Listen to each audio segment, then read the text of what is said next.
Hello again. Next presentation in the stream will be provided by, well, me. As you can see, there are good sides of being at the same time a presenter and a host. I get more time for my presentation, of course, if I'm quick enough with introducing myself. So, as some of you may have already heard, my name is Ewa Marchewka. I'm currently working as a head of release delivery and operations at Nokia. I have over 13 years of experience in IT, mostly in testing, but also in product planning and project management. And recently, my side activities include being a safe agilist and a DevOps assessor, which basically means that if you ask me a question, what is safe, or what is agile, or what is DevOps, I will be able to answer that. So, without any further delay, I would like to start my presentation on testing, why bother, so big software catastrophes and how they could have been avoided. But before I begin, I would like to walk you through a short agenda so that you know what is coming. I would like to focus firstly on what is really testing, what does it mean, and where do the bugs come from. Once we have established that, I'll walk you through three very, very critical, big, major catastrophes, why they happened, and how they could have been avoided if a proper testing was introduced. At the end, I would like to summarize it all by giving you a few advices on what can we do to prevent us from releasing a faulty product to the field. So let's start. What is testing? What testing is? So basically, if you think about that, it's what? Finding defects. Yeah, right. You run a test, you find a bug, you fix it. It is also providing information for decision making, which basically means, oh, we've tested that, it doesn't work. Should we still release it to the field? Maybe not. It is also a verification of level of quality. By running, let's say, a performance test, we check if the product is good enough to go out there. But it's also a defect prevention. Let's say you have a requirement, you review it, and you find that it's totally badly written. So you fix the requirement, which means you prevent bug from even happening. Sorry. So we've established what testing is not. Testing is not a way to prove that the code is bug-free. Believe me, for a program longer than Hello World, you will not be able to tell if the bug is still there or it is not. So where do the bugs come from then? We've established that they are there, that they are in the code, we know that. So where do they come from? Okay. So you know the holy grail of each and every salesperson in the world, right? The product that's cheap, good, and it's delivered fast, right? So what's that thing in the middle there? You know? Yeah, this thing in the middle is not happening. But if we decide to take this approach of cheap, good, and fast, we usually end up with lack of good requirements because we are trying to do everything so fast that we just, oh, let's do it somehow, it will kind of work out, right? Unclear customer expectations because we don't talk to the customer enough, so we really don't know what he wants. Time pressure, we want to go fast as possible. And poor communication. Usually in a kind of a cheap project, there are a lot of subcontractors, the cheaper the better, and the communication between the parties is very, very poor. Okay, so bugs are there, right? We cannot prove that they are not. So maybe we just shouldn't bother with any testing, right? Maybe just leave a product as it is. Should we bother? I would try to prove you that if we won't test, if we decide not to bother, if we just release the product to the field as is, it will have very, very bad results. So what can we impact if we release not tested code, not tested product to the field? Well, we can lose money. We can impact our wallet. We can lose $7 billion, for example. I'll give you a date. On the 4th of June of 1996, 37 seconds after its ignition, engine ignition, rocket Ariane 5 took a wild turn, something like this, and ended up in a very spectacular explosion. The boosters were ripped off the main stage, and the self-destruction program was started. Wow, right? So Ariane 5 was a heavy lift launch vehicle from Ariane family. It was used to carry a payload to geostationary transfer orbit or to low Earth orbit, so basically where the space stations sit. And it was carrying payload during the trip, so it was not only the rocket that was destroyed, but also 4 satellites it was carrying. So what really happened there? But why? What happened? So I guess most of you know what is inertial reference system. If someone knows what it is, please raise your hand right now. Okay. So IRS, inertial reference system, is a kind of a system that tells the pilot in a plane or a rocket, basically if it's not flying upside down. So it's kind of a gyroscope, we can call it. So the Ariane 5 had 2 of those, main and a backup.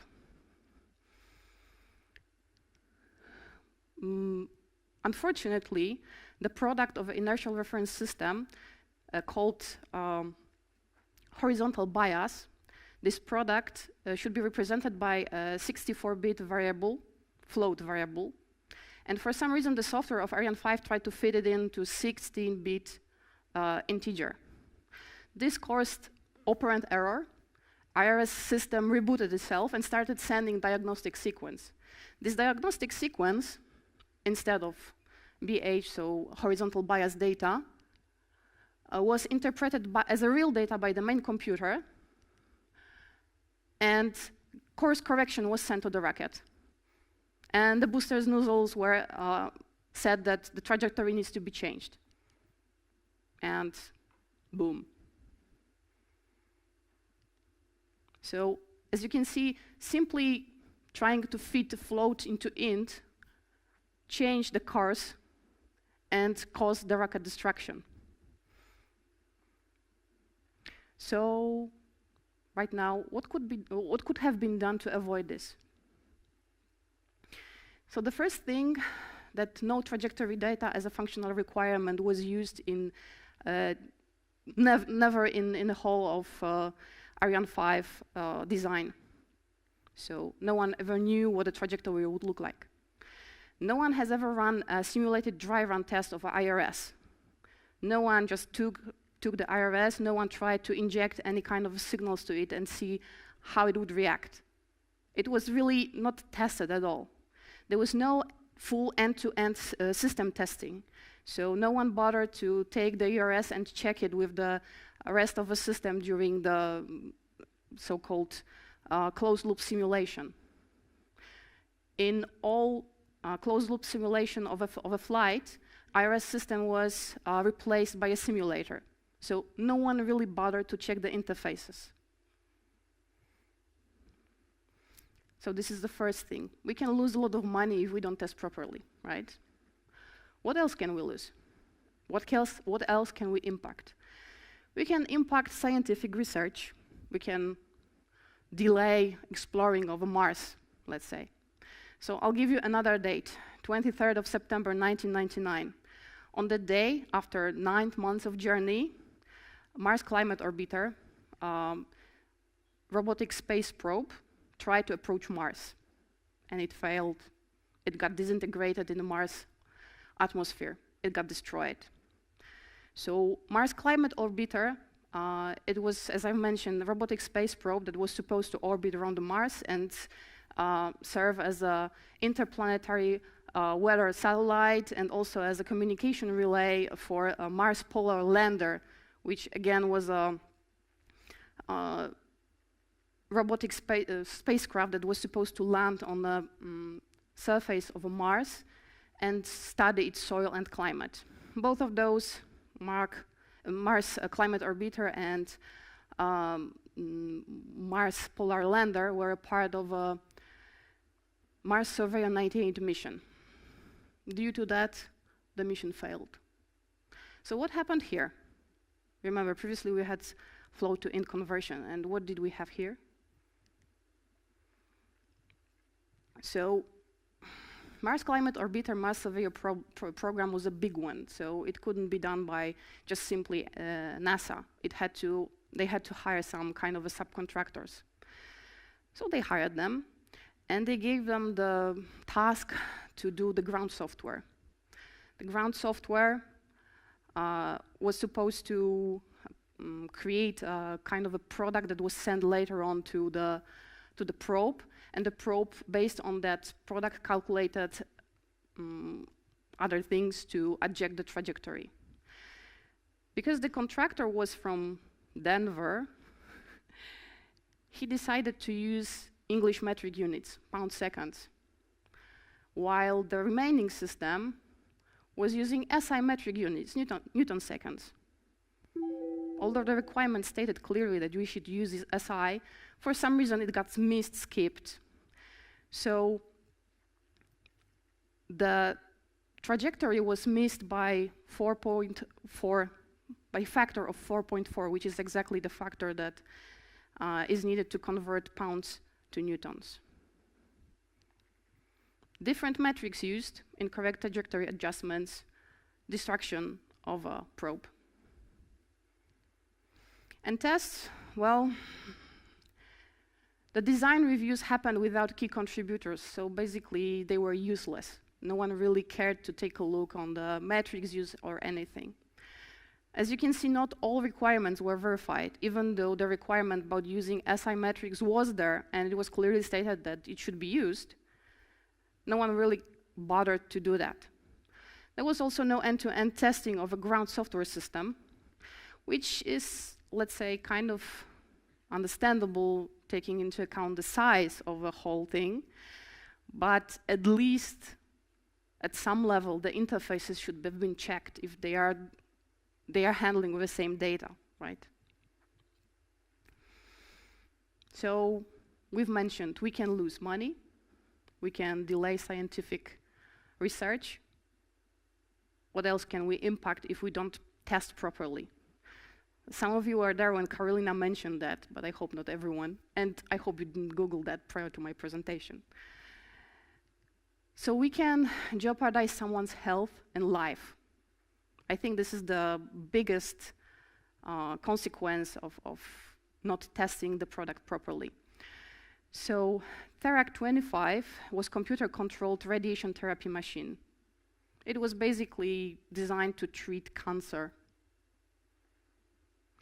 Between 1985 and 1987, it was part of at least 6 documented accidents during which people were given a huge radiation overdose. Some of them died because of that treatment, some of them were heavily injured. So what was the reason behind that? So the machine could work in 2 different modes. One was the electron mode with a low current electron beam. It was spread around the body of the person that was taking the therapy, and it was spread using the magnets, and the intensivity of this was slow. So this was mode 1.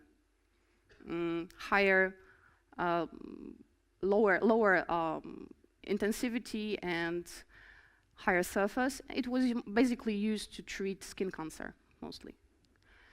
The other mode that this machine could operate was X-ray mode with a high current electron beam. In this mode, a special tray was settled in a proper position with some filters that decrease the intensity of a beam, not to hurt anyone. This one was used to penetrate the tissue a little bit more, but on a smaller surface.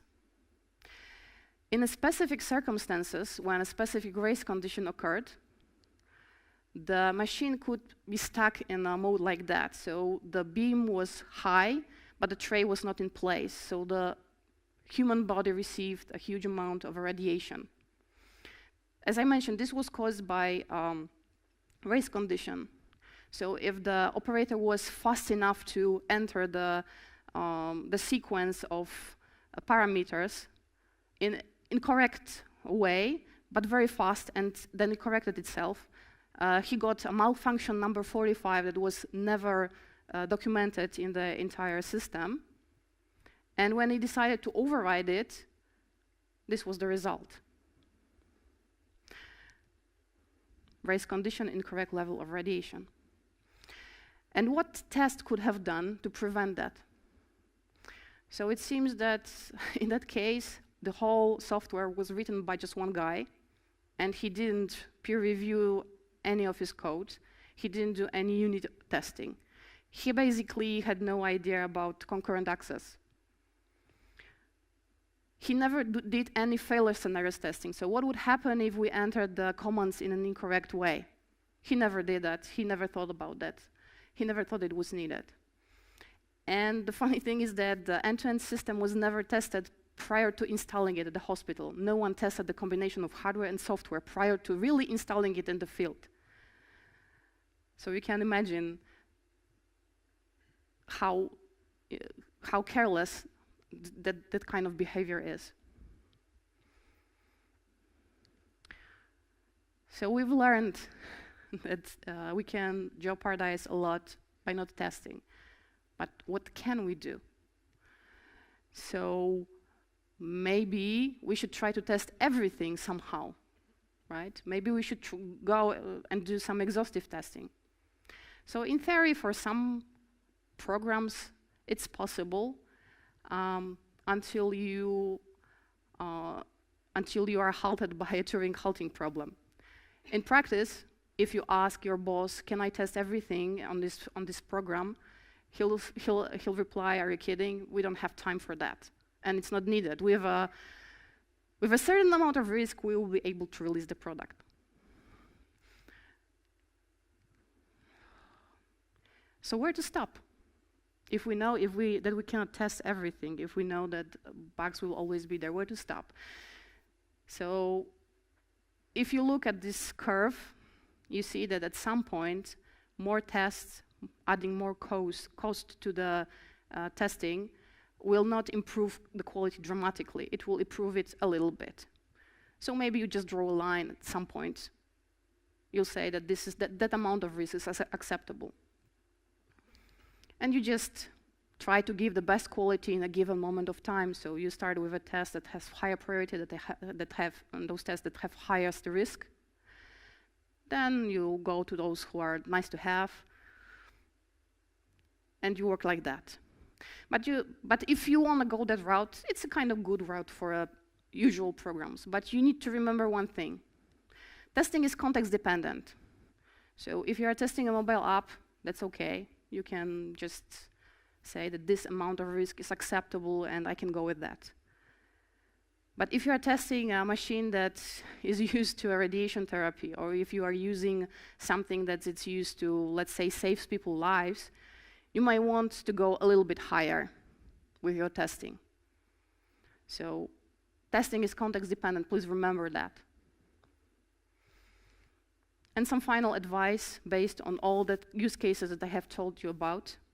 Some final advice, some 3 key points that I would like you to remember after these presentations, if you won't remember anything else, is always check your requirements, always test failure scenarios, because you never know how the client, the customer, might use your program.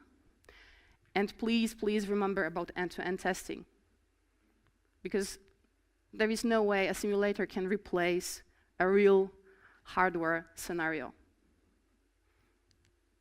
Thank you.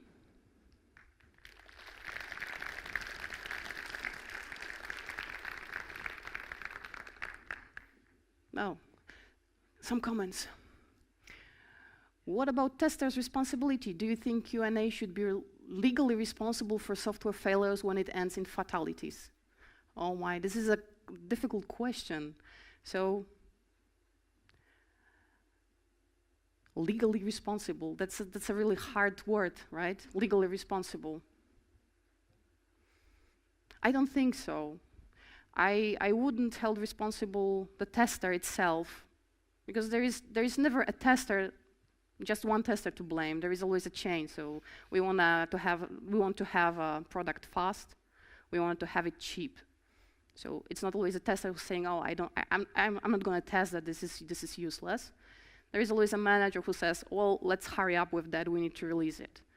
So I don't think we should hold Q&A legally responsible, but I think we should hold the whole company legally responsible for releasing a product that can cause someone's death.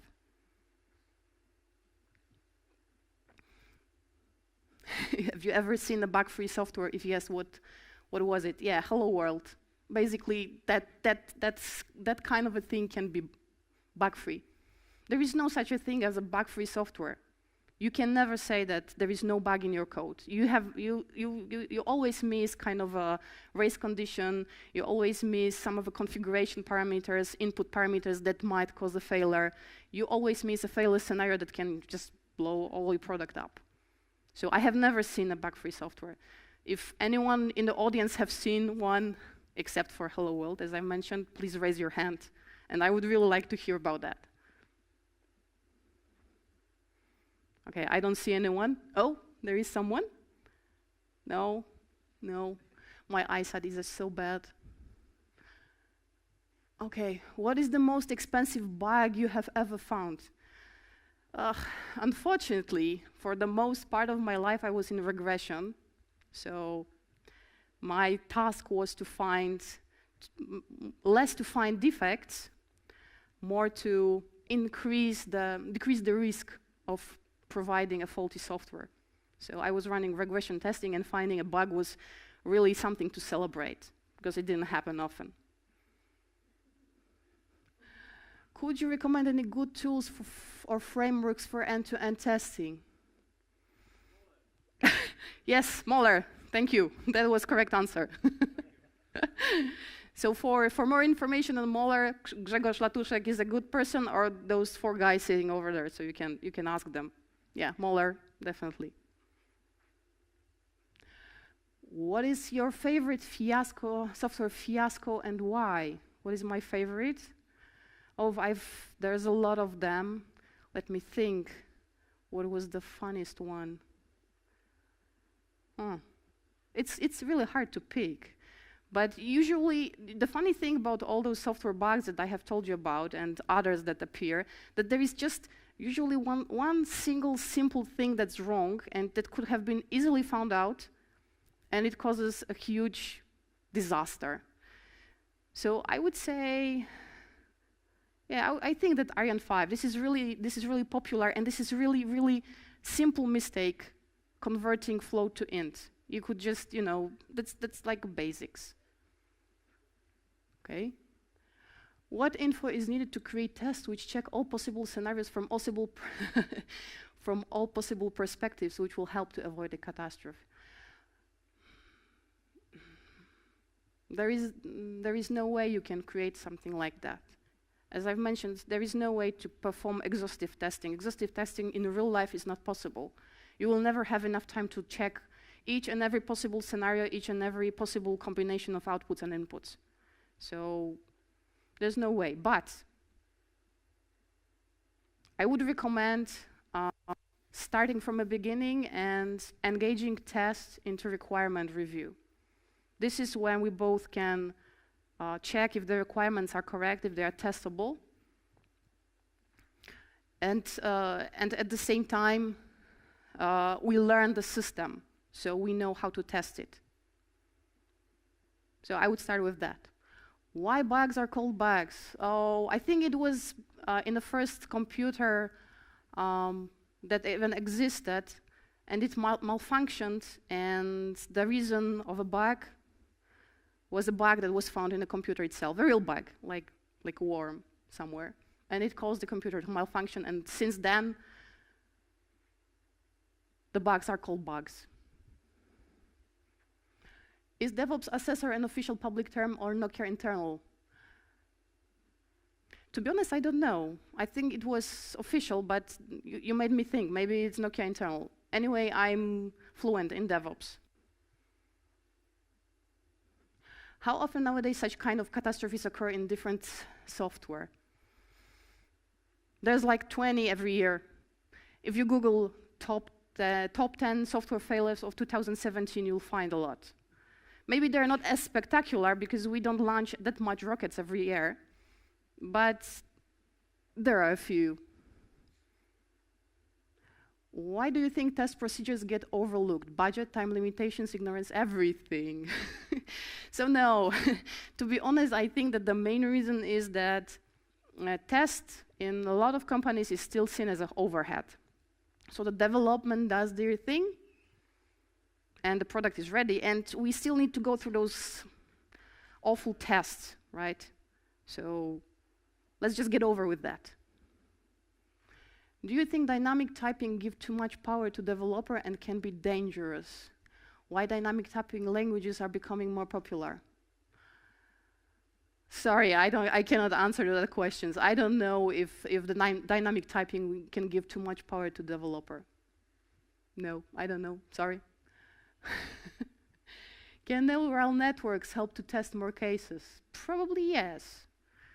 So in the case of software products, definitely. In the case of a combination of software and hardware, I still believe that in the end, real hardware should be used. Most epic fail discovered by you or most hilarious one? Did I ever discover anything really hilarious by myself?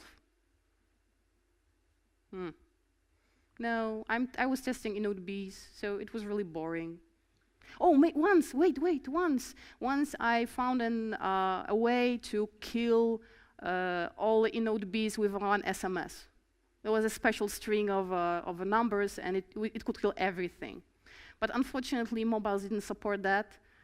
So you could kill them, but by injecting it to the network, not by using a mobile.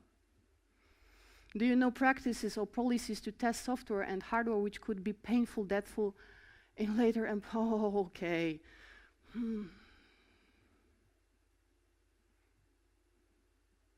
Well, yeah, if you, let's say, test the machine on yourself, like the Terac, right? If the inventor would test it on himself, it would be kind of a deathful to him.